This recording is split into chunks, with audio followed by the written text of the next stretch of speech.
Welcome to Technology Paul. Today we're talking about the Arc browser by the browser company. When it comes to browsers, most of us are pretty familiar with the standard options like Chrome, Edge, Safari, and Firefox. There have always been smaller players as well, such as Opera and Brave, which offer their own unique advantages and features. But Arc has been gaining popularity since its release in 2021 because it offers a fresh experience in the browser space. The whole idea behind it is to provide a new and fresh approach, a modern browser that focuses on innovative new features to help you get the most out of the web. Partly it's about taking advantage of clever feature concepts, and partly it's about using AI in unique ways and having it be a built-in part of your experience. I'm going to get right into it and discuss some of the features and benefits of Arc and any disadvantages I see as well. Let's dig in.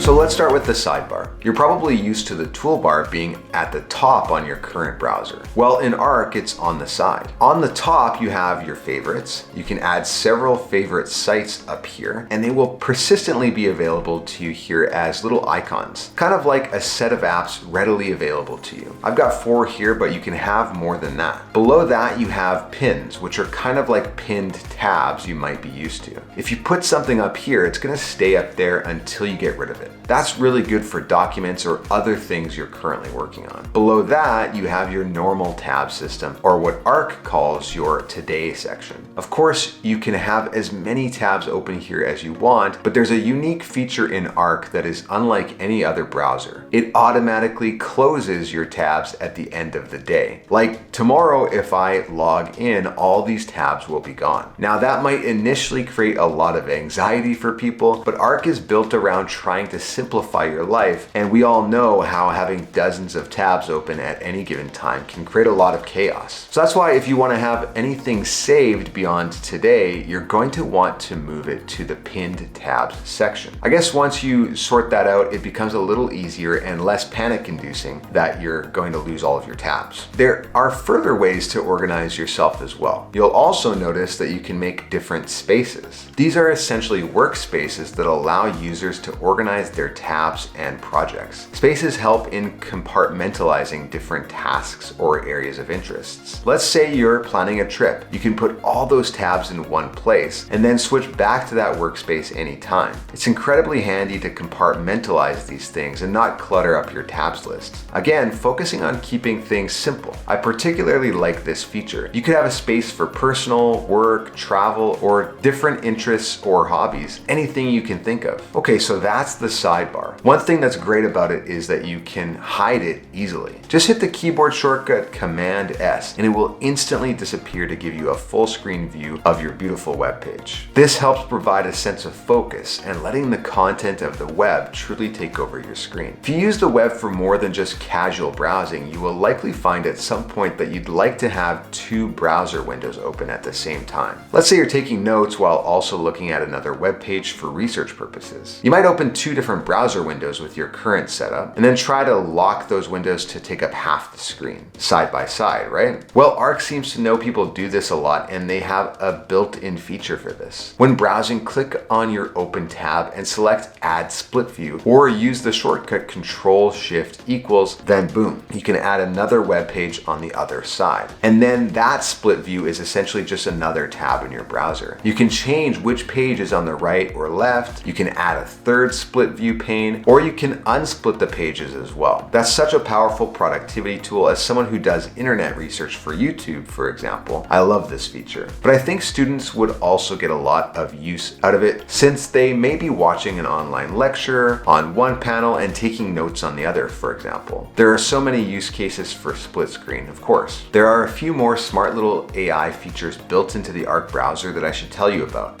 which totally aid in day-to-day browsing activities. For example, if you're on any web page, particularly articles, you can ask Arc a question about it and get a generative answer. Just hit Command F and ask a question. It could be anything from summarizing this page to a specific question you have. Look, I can ask about this Verge article and get the specs of the Pixel 8a summarized for me with a quick question. This makes it easy to get to the heart of the issue and frankly not waste time reading the whole article. Like on this this recipe page, I can just ask for the shopping list without scrolling through the whole page. But you can go even further than that and not even load the page to begin with. That's because of 5-second previews. When you're on a site and there's a link, you can hover your mouse over the link while holding down the Shift key and get a short summary of the linked page. It usually provides 3 to 4 quick bullet points that outline the article's key points. This is great if you're reading news online because often there are plenty of links in the article you're reading. It's hard to tell if the links highlighted are worth clicking on. This allows you to get the full context without reading yet another article. Another thing ARC seems to realize is that a lot of people are using ChatGPT for all kinds of things throughout their day. So providing super quick access to it would be highly beneficial. With that in mind, you can use a shortcut to send ChatGPT a message. All you have to do is hit Option-Command-G. Then get a floating query bar that you can type a question into. Once you hit enter, it will launch a new tab with a new ChatGPT conversation. I think a lot of people are using ChatGPT like Google, so it makes a ton of sense to have this quick ask option available. ARC also has a feature called easel. Just use the shortcut Control-Shift-E, then you have a basic sketching space where you can freehand draw, use shapes, insert text, and you can also paste in images and text from the web. It's a great way to quickly assemble a mood board or do some brainstorming as you're researching content on the web. It's a really simple tool, so it doesn't allow you to select a font, for example. Instead, you cycle through the available fonts by clicking on the letters. When choosing colors for your shapes, you get just 11 options. But that's the point. It's meant to be a quick scratch pad and not a design suite. ARC also caters to those who write a lot of documents. They call this the note feature, but essentially it leans on whatever your preference is for new documents. By pressing Control-Shift-N, you get a new tab with a fresh Google Doc, Word doc, Notion page, or Confluence page ready for you to write. For me, this is an excellent feature because I spin up new documents all the time, at work or for my YouTube content. Now, all browsers have keyboard shortcuts, but ARC Browser really wants you to use them to become the ultimate power user. There is a dedicated shortcuts list in the Settings app, and I can tell you that if you become well acquainted with the shortcuts, you're going to get more out of it. Some of the keyboard shortcuts I'm enjoying already are switching to a recent tab with Control-Tab, adding a split view with Control-Shift-E. I also enjoy Command-F, which is the Ask This Page feature, as well as Option-Command-G for ChatGPT, and finally Option-Command-Arrow to switch between spaces quickly. So what are my overall thoughts of ARC? Well, I think it's a really great browser. It has tons of great features, it's fast, and it feels innovative for a change. It really feels like a breath of fresh air compared to the standard offering out there. It's also a Chromium-based browser, so all your standard extensions will work. The one place I feel ARC falls down a bit is with bookmarks. Although you can have favorites and pinned tabs, you don't get the same kind of bookmark experience as in Chrome or any other browser. If you're someone who has a ton of bookmarks, I think you'd have a hard time feeling like you can keep them organized in ARC. That's an intentional user experience I think ARC has cultivated though. They're trying to simplify your experience with the web and make it a bit less stressful. And they actively discourage you from importing all your bookmarks when setting up ARC. Other than that, I think ARC is a great browser for power users due to its unique layout, features, and use of shortcuts. I just think that people who aren't as technology savvy will have a harder time adapting to it and will likely long for their standard browser experience. And that's all right.